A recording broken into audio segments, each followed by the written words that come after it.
Xi Jinping has tried to maintain an absolute stronghold over the Chinese Communist Party. By removing term limits and trying to become the Chinese president for life, he has tried to dictate it to the CCP that he is the supreme leader within the Communist Party. To enforce his supremacy, Xi Jinping has even jailed his rivals within the CCP and has eliminated all obstacles to his supremacy within the party.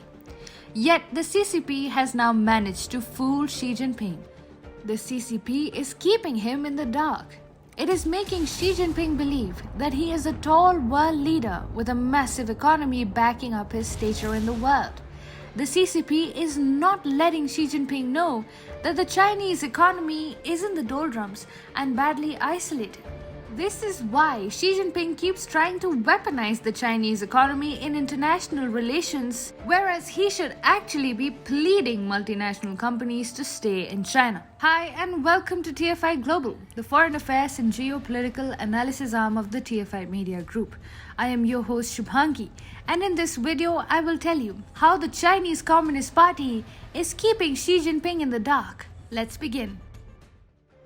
Chinese President Xi Jinping is really rattled. You would have read about how China downgraded its diplomatic ties with Lithuania in November, after the Baltic nation allowed Taiwan to open a de facto embassy there. This is Taiwan's first new diplomatic mission in the European continent in the last 18 years. Xi now wants to hurt Lithuania, so he imposed a full de facto trade ban on Lithuania but withdrew it later owing to pressure from the European Union. Now, the Chinese president has made another suicidal move, asking multinationals to cut ties with Lithuania or face being shut out of the Chinese market. Honestly, this sounds rather naive given that China is already facing an exodus of multinationals, and it therefore makes little sense for Beijing to weaponize its economy against the corporate world at this juncture. Lithuania's Vice Minister for Foreign Affairs Mantas Adomėnas confirmed that China is trying to lead a corporate boycott against the Baltic nation.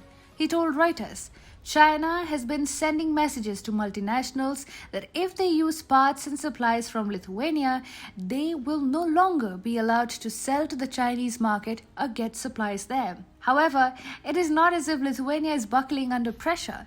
The tiny Baltic nation is standing up to the Chinese bullying with full confidence. Adomėnas said, "We will not bend to this pressure. What we decide to do by calling Taiwan, Taiwan, is up to Lithuania, not Beijing." Vilnius has also reached out to the European Commission for support. On Wednesday, the European Union too declared that it is ready to, quote, stand up against all types of political pressure and coercive messages against any of its members. So, China has ended up in a situation where it is leading a boycott that does not seem likely to hurt Lithuania in a significant way, and at the same time it has ended up inviting the wrath of the entire European Union, which might further strain an already fractured EU-China relationship. This is not the first time that Xi Jinping has tried to weaponize the Chinese economy over the recent past. Last month, it came to light that Beijing was threatening US executives, companies, and business groups to fight against China-related bills in the US Congress. According to Reuters, letters from China's embassy in Washington pressed executives to urge members of Congress to alter or drop specific bills that seek to enhance US competitiveness.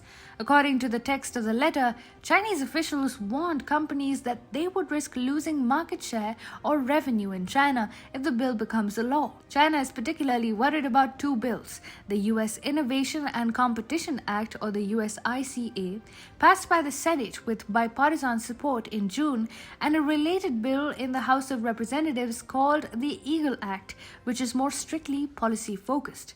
Yet, Chinese bullying is unlikely to block such legislations that enjoy bipartisan support. And in any case, China no longer has the economic might to alter policy actions in other countries. Recently, China also tried to wage a trade war against the island nation of Taiwan. It asked pro-democracy businesses from Taiwan operating in mainland China to either wind up their business operations in China or give up their support for the Tsai administration and, as a consequence, shun Taiwan's sovereignty. Yet the Chinese plan to weaponize its economic might backfired terribly. A majority of companies are choosing to abandon the communist nation of China. A case in point is Taiwan's ASE Group, which announced that it will sell off 4 factories in China. Taiwanese companies have therefore no qualms in ditching their businesses in China for Taiwanese sovereignty. Make no mistake, foreign companies are already exiting China over several reasons, including Xi Jinping's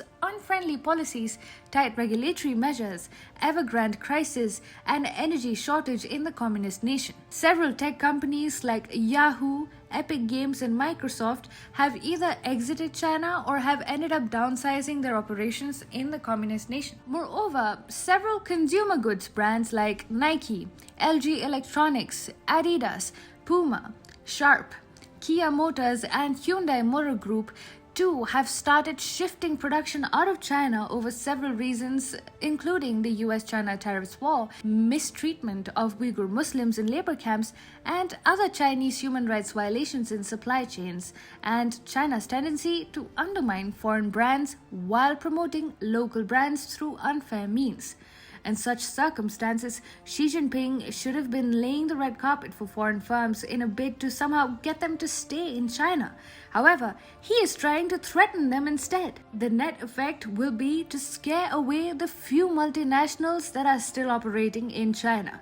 The CCP, however, is not conveying this bitter reality to the Chinese president, who is trying to weaponize an economy that no longer has any coercive capability left in itself.